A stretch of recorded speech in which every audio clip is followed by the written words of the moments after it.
Hello, everybody. This is Frank with Iron Age News. It's Thursday, March 12th, 9:33 a.m. And this goes out to all the people I just stood in line with over at the Publix. We're going to talk a little bit about why everything feels expensive. All right. So, everywhere you look right now, people are talking about the prices, especially at the Publix, because the meat's too expensive all the time. Scroll through social media, and you're going to see videos filmed inside stores like the Costco, and someone points their phone at a steak or a bag of groceries, case of eggs, and like, look at this, the prices have doubled. I don't remember what the price was last year. I don't remember what the price was last month, but I have to take their word for it, right? The implication is always the same. Something has to be terribly wrong with the economy, and it is all Donald Trump's fault. And here is the problem.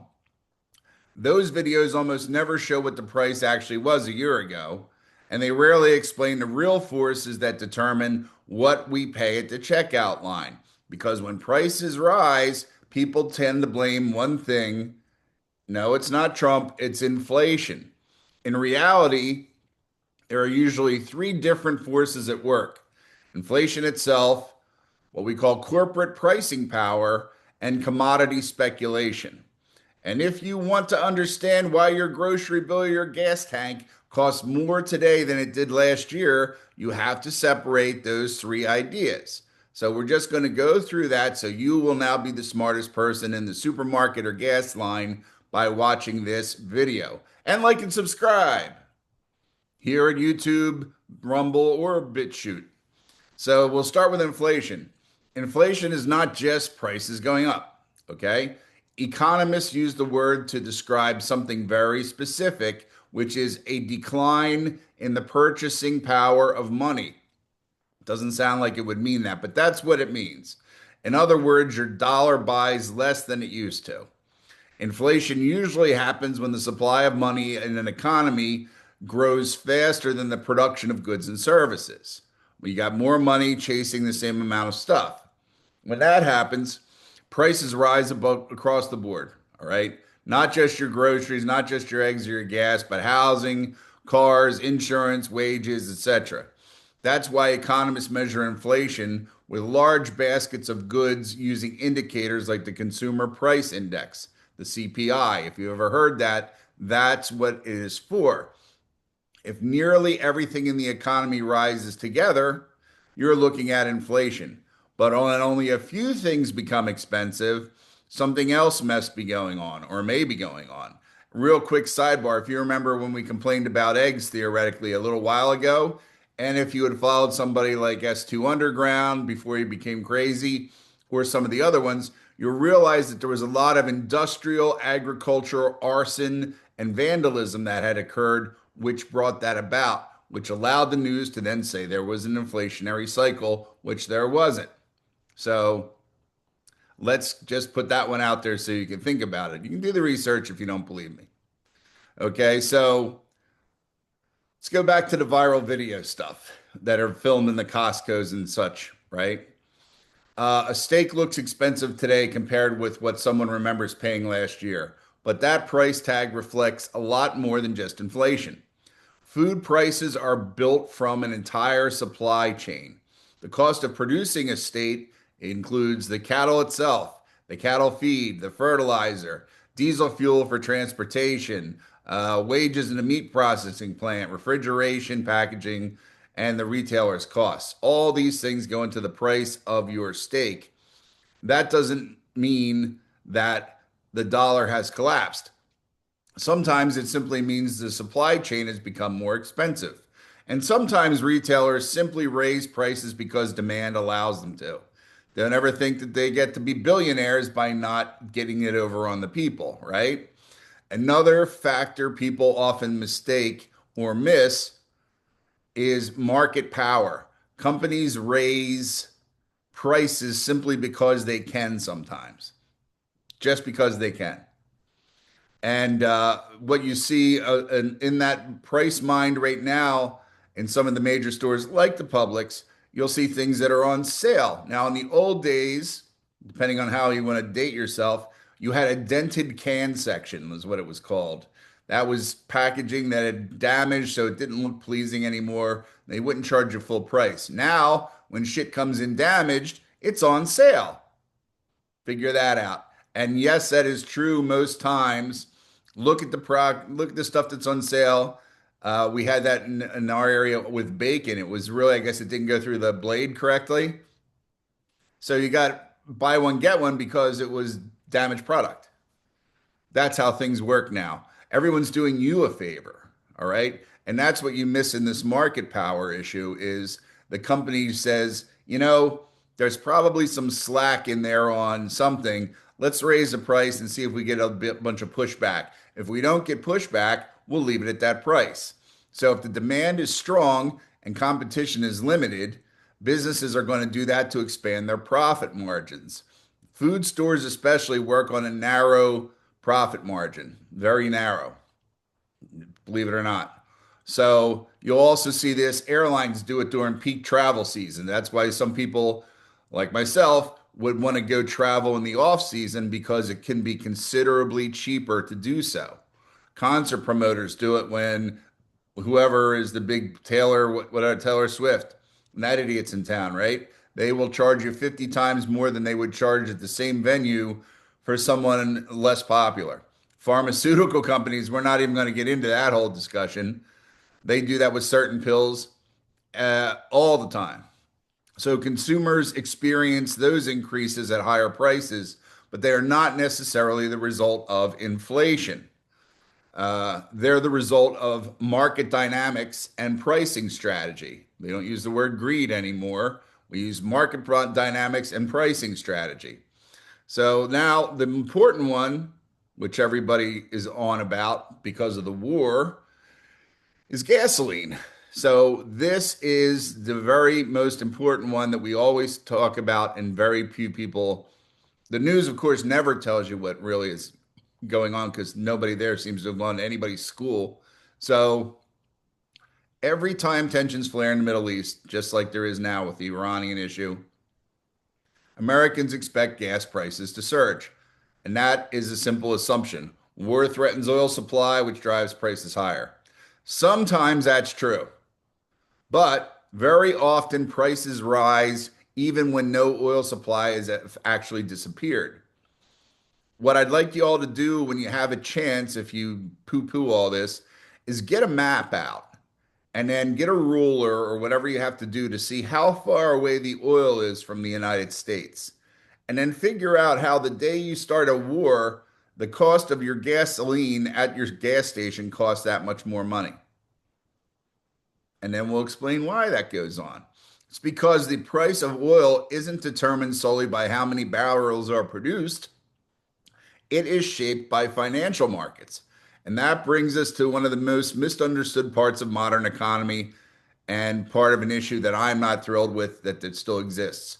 Oil is traded in two major markets. The first is the physical market, where oil is produced, shipped, and refined, right? And off it goes. That's ExxonMobil, Citgo, guys like that, right?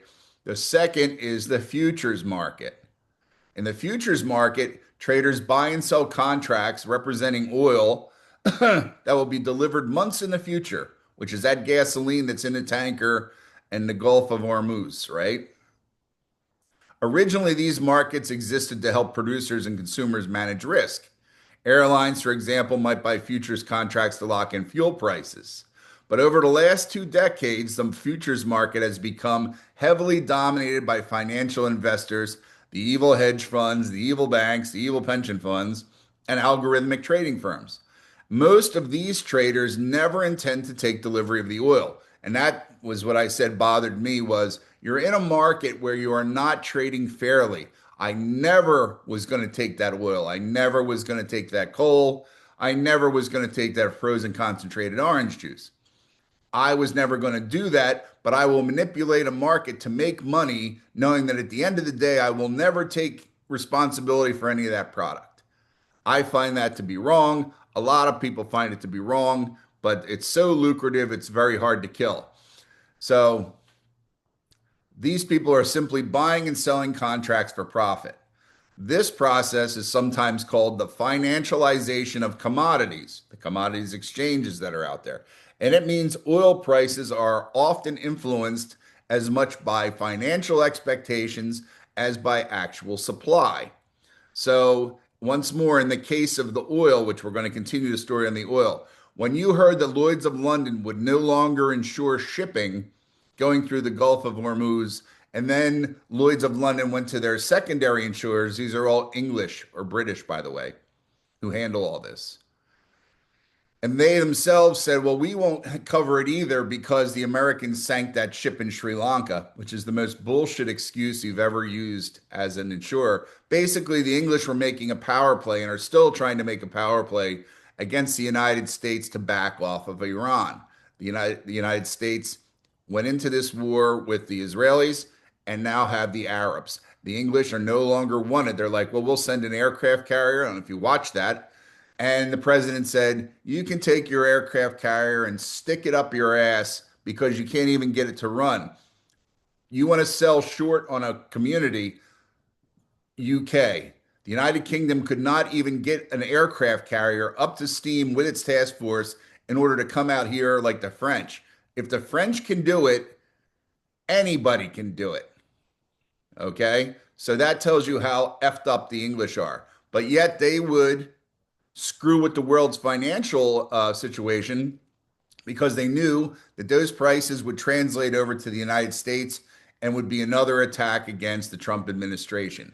If you don't believe me, look it up. That's how this whole thing works. Lloyd's of London would be your first choice to look at. Chubb is also in that mix. So, anyway, why the Iranian war doesn't automatically raise the gas prices. So, how you're sitting there and now you think about the political crisis involving a country like Iran. Iran produces several million barrels of oil a day, but in many conflicts, the actual supply never disappears. The ships are still moving, the pipelines are flowing, global inventories remain stable, yet oil prices still jump. And you say, why? And this would also be the same thing you heard about in the Ukraine-Russia war, where the Europeans are sending weapons and money to Ukraine, and Russia is selling the EU fuel. So Russia was basically being reimbursed for its fuel by the same people that were sending weapons to kill them. That's how it works. That's how it works there. It's not how it's going to work over here. So global inventories and stuff, pipelines, everything keeps moving. And that's why. It's because traders expect, with a D, not a T, the possibility of disruption and start bidding up futures contracts. Okay, those rising prices in the futures market feed directly into the wholesale oil market. Refiners pay more for crude, gasoline wholesalers raise prices, and within days, prices at the pump begin to rise. Most of the time, when the pump goes up immediately, that is how they are hedging their bet. They are charging you in advance for gasoline that they have not had to purchase yet. You see, that's why I said this secondary futures market sort of sucks. Sucks for you as a consumer and sucks for me as a consumer. Okay, so this is all going on even though the physical supply of oil has not changed at all, which is why you saw the president say, I'll release X amount from our strategic petroleum reserve. He's not doing that to counter a drought in oil. He's doing that to fight the stock market and futures market that the English have decided to attack us in, and the Iranians, but mostly the English. So, once again, look it up. It's very simple to see. I have to say this because I'm trying to do this like I would with my grandmother, right? So, the physical supply hasn't changed. Now, there's another phenomenon that drives notice as well, okay? Gas prices rise very quickly, but they fall much slower. Economists call this the rockets and feathers effect. This is the name. I'm not making it up. Prices shoot up like a rocket when oil rises, and then they drift down like feathers when oil falls. Part of the reason is the inventory. Gas stations are selling fuel purchased at those earlier prices. Part of the competitive dynamics in the retail market, And part of it is simply the way energy markets transmit price signals through their supply chain. So if we're all clear on that, great. And once again, if you have any questions about any article that we do or any podcast that we do, you can send us a comment and we will go into it further or whatever you need to happen. When we have time, we do that. So when Americans see rising prices in groceries, gasoline, or housing, it's natural to look for a single explanation. And in this modern era, it is usually President Trump.